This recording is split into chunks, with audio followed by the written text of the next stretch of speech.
There's no shortage of action cameras on the market, but if these aren't small enough already, Mofily have produced what they claim is the world's smallest waterproof wearable camera, the YoCam.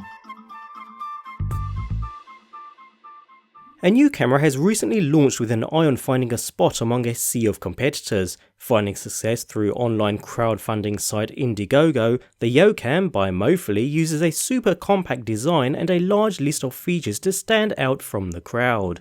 It seems to hit all the marks on functionality too, with video capture up to 2.7K, HDR imaging, wireless connectivity and an IP68 waterproof design. The basic kit contains a user guide, the YoCam itself, a lanyard, a clip, and a micro USB to USB sync and charge cable.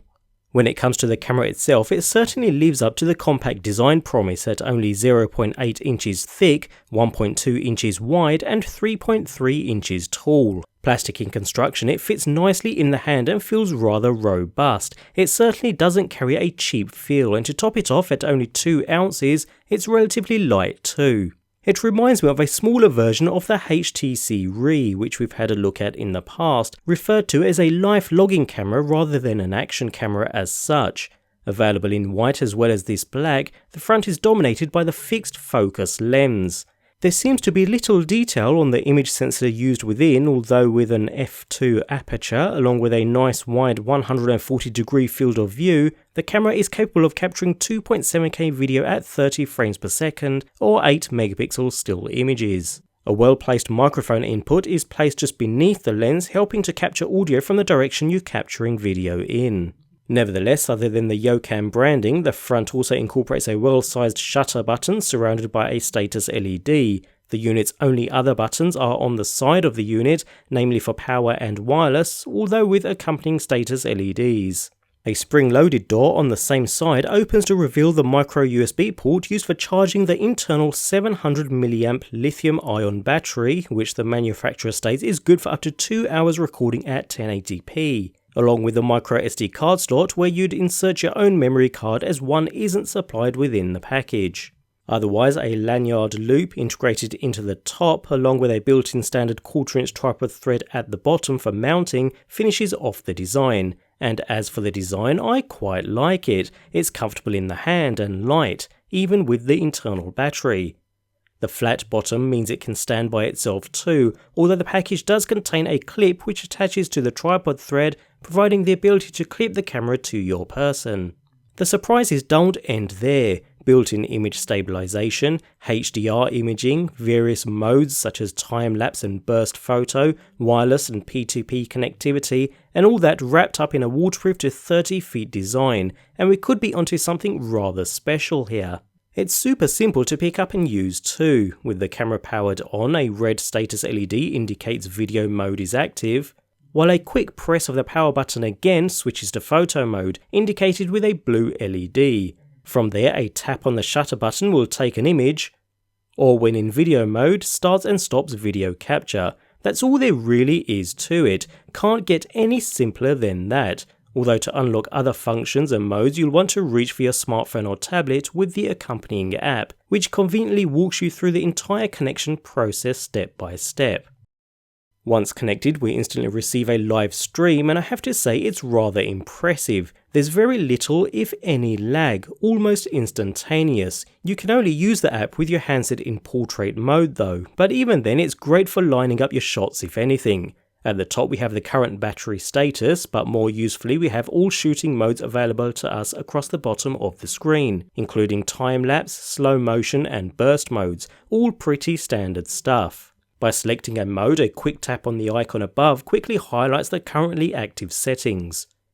To change this, we can hit the cog in the bottom corner, which opens all settings for the currently active mode. Here we can set resolutions, toggle the image stabilization on and off, as well as more advanced level options including white balance and exposure. It makes for a very easy system, perfect for beginners, as well as being super quick and easy to access and change the most common modes.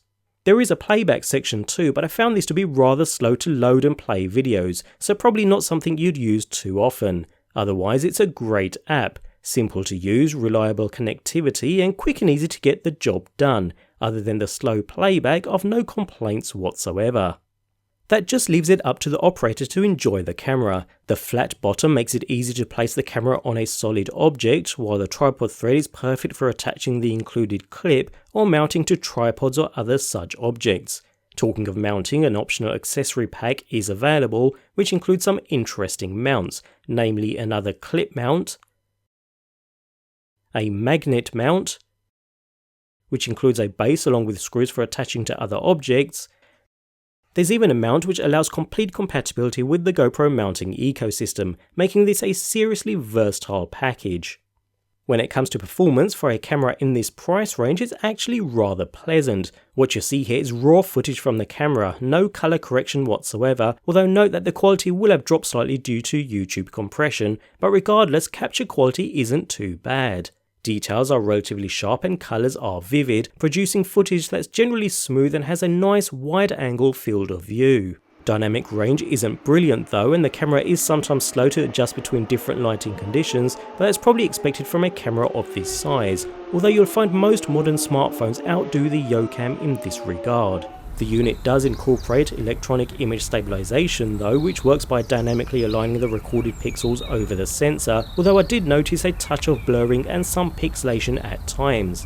Those after smooth slow-mo shots will find the 120 frames per second option useful, although only at 720p. Whack the resolution up to 1080p and the maximum frame rate available is 60, which is still pretty standard alongside competing units. Other modes, such as time-lapse, also work as expected, no major issues there at all. Image quality is also just like video. Details are maintained quite well and you can produce decent images similar to what you'd produce from any modern smartphone these days. I wasn't blown away by the results, but it's okay, easily passable. When it comes to low light, the YoCam is in the same boat as most other action cameras with such small sensors. The more light you throw at it, the better, since the darker the subject, the more grain you'll see in the video, an issue that plagues all action cameras of this size. Audio is captured from a single microphone that's conveniently placed beneath the lens, and quality isn't brilliant, but enough to get a feel for the surroundings. For a life logging camera of this type, it's not too bad, but certainly not the best I've heard. Available as a $200 deluxe kit which includes all accessories and a memory card, or as a $150 basic kit with optional accessories, the YoCam is a fun unit, as long as you don't expect too much out of it. It's certainly not a primary video capture device, but as a life logging camera it does the job, with good photo and video quality, but where it really stands out from the crowd is with its unique and effective design. The YoCam is designed to work as a standalone product, but to get the most out of it you need to use it with the smartphone app, which raises a question. Why not just ditch the YoCam and use the camera in your smartphone instead, which will produce similar if not better results in the first instance? But then again, with the wider angle shot, the built-in waterproofing, various modes, and the versatility to mount the camera in a variety of spaces, the YoCam is a decent little unit, perfect for shooting in and around the pool or at the beach. A nice, solid design, albeit at the pricier end of the budget camera market.